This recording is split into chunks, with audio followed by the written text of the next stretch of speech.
आईने हिंदी के एक नए एपिसोड में आपका स्वागत है। इस वीडियो में हम बात करने वाले हैं पाकिस्तान की, या यूं कह लें इस वीडियो में हम पाकिस्तान की बखिया उधेड़ने वाले हैं। जिस दिन ऑपरेशन सिंदूर की शुरुआत हुई उसके बाद से पाकिस्तान दावा कर रहा है कि हमने भारत के 6 फाइटर्स को मार गिराया, और एज यूजुअल पाकिस्तानी जाहिल कौम लगातार उस डेटा को बिना किसी प्रूफ के एक 10 रुपए की पीपीटी के साथ दुनिया को दिखाने की कोशिश कर रही है। लेकिन दुनिया समझदार हो चुकी है। कई इंटरनेशनल मीडिया फोरम्स ने इस पर सवाल उठाया, और इवन अब पाकिस्तान के कई यूट्यूबर्स और जो इंडिपेंडेंट जर्नलिस्ट हैं उन्होंने भी पाकिस्तान के इस दावे पर सवाल उठाने शुरू कर दिए। लेकिन इसमें उनको ज़्यादा मेहनत नहीं करनी पड़ी, क्योंकि भारत ने ऑलरेडी पाकिस्तान को ग्लोबल प्लेटफॉर्म पर नंगा कर दिया है। दरअसल भारतीय वायुसेना के तरफ से अब यहाँ पर एक बड़ा स्टेटमेंट जारी किया गया है, जहाँ पर भारतीय वायुसेना के स्टेटमेंट को सुनने के बाद आप समझ जाएंगे कि पाकिस्तान की किस प्रकार इस समय इंटरनेशनल बेइज्जती चल रही है। भारतीय वायुसेना की तरफ से कहा गया कि ऑपरेशन सिंदूर में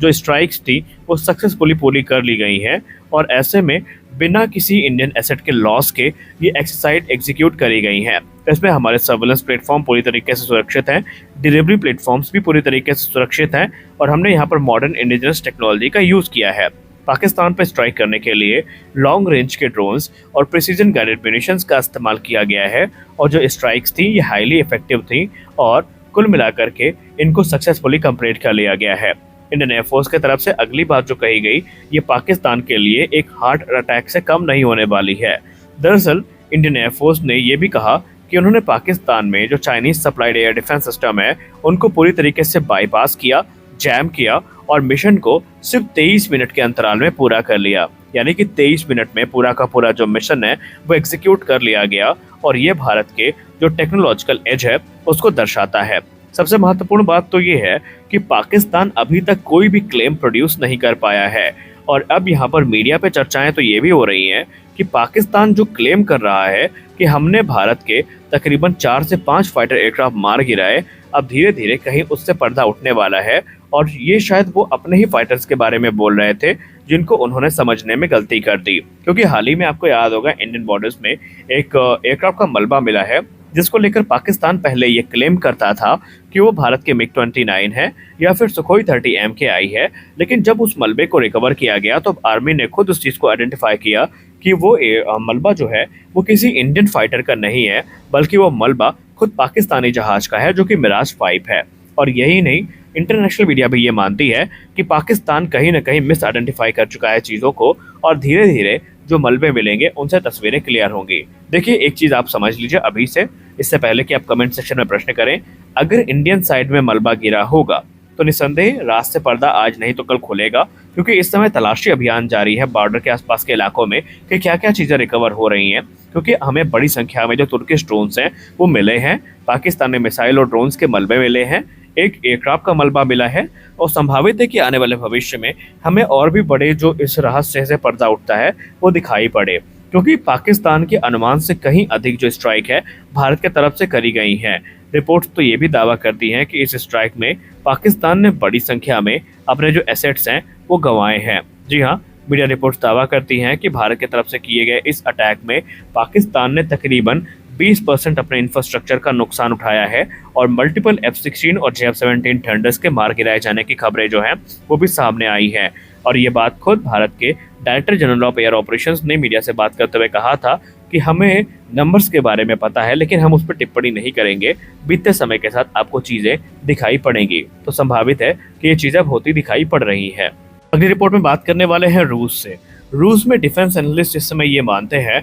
कि भारत के लिए यही सही समय है रशियन सिस्टम्स पर ज़्यादा इन्वेस्ट करने का। रशियन एनालिस्ट ये मानते हैं, खासकर स्पुतनिक इंडिया की रिपोर्ट की बात करें तो यहाँ पर इस समय S-400 एयर डिफेंस सिस्टम को लेकर एक बड़ी खरीद हमें देखने को मिलने वाली है। रिपोर्ट्स में कहा जा रहा है कि भारत ने रूस को अप्रोच किया है, जहाँ पर वो S-400 एयर डिफेंस सिस्टम की जो मिसाइल है वो खरीदना चाहता है। शुरुआत में रिपोर्ट को थोड़ा मिस इंटरप्रेट कर दिया गया, जहाँ पर कई मीडिया हाउसेस ने क्लेम किया कि Bharat additional S-400 air defence system खरीदने वाला है, जो कि खबर गलत है। दरअसल भारत ने रूस को अप्रोच किया है, लेकिन ये अप्रोच एडिशनल S-400 को लेकर नहीं है, बल्कि S-400 एयर डिफेंस सिस्टम पे यूज़ की जाने वाली मिसाइल्स को लेकर के है। हालांकि भारत के पास स्टॉक काफ़ी है, लेकिन भारत इस हमले के बाद, इस पूरे ऑपरेशन के बाद समझ चुका है कि रिजर्व स्टॉक कितने इंपॉर्टेंट होते हैं और इसीलिए मिसाइल्स के रिजर्व को बढ़ाने के लिए भारत रूस के पास पहुंच चुका है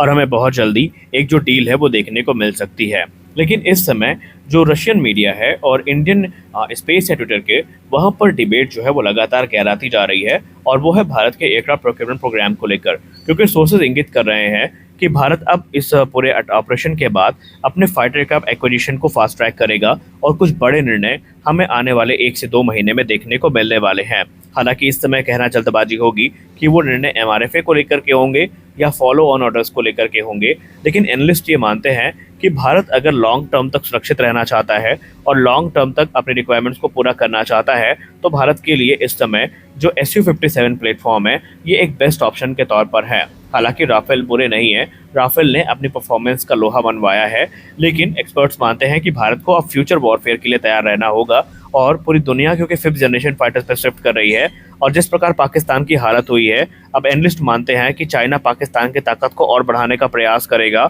और इसके मद्देनजर संभावित है कि पाकिस्तान को जो 5th जनरेशन फाइटर्स है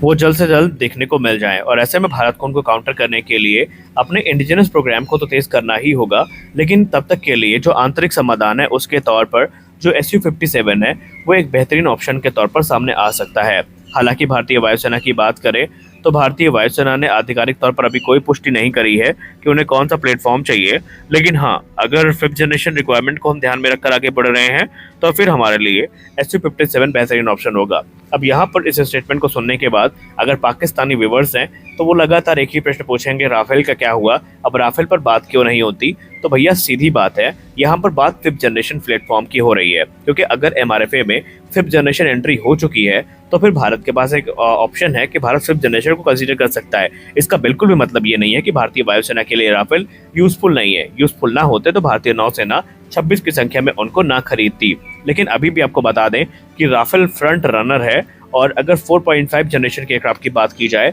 तो राफेल का कोई सानी नहीं है और भारतीय वायुसेना की पहली पसंद भी है। लेकिन अगर भारत 5th जनरेशन थ्रेट को कंसीडर करता है तो फिर एक्सपर्ट मानते हैं कि भारत के लिए जो SU-57 है ये एक बेहतरीन ऑप्शन हो सकता है, लेकिन अंतिम निर्णय सरकार का होगा। और आपको बता दें सरकार से एक बात कि जो parliamentary standing committee on defence है ये भी 5th जनरेशन फाइटर्स का समर्थन शुरुआत से ही करती आई है और भारत सरकार को सलाह भी देती आई है कि जो 5th जनरेशन प्लेटफॉर्म्स हैं इनको ही सेलेक्ट किया जाए। लेकिन इस पॉइंट ऑफ टाइम पर यह कह पाना मुश्किल होगा कि भारत किसको खरीदेगा। आपको क्या लगता है, भारत को 4.5 जनरेशन के राफेल्स पर फिर से जाना चाहिए या फिर अब 5th जनरेशन फाइटर्स पर आगे बढ़ना चाहिए? आप अपनी राय कमेंट सेक्शन में जरूर बताएं, क्योंकि एमका को लेकर हम लोग एक बात तो जानते हैं कि एमका को आने में अभी 2035 तक का समय लगेगा और तब तक भारतीय वायुसेना के रिक्वायरमेंट को पूरा करने के लिए हमें जो कोई ना कोई डील है वो तो फाइनलाइज करनी ही पड़ेगी। तो इस वीडियो में बस इतना ही, मिलते हैं अगले वीडियो में कुछ और अपडेट्स के साथ, तब तक के लिए जय हिंद।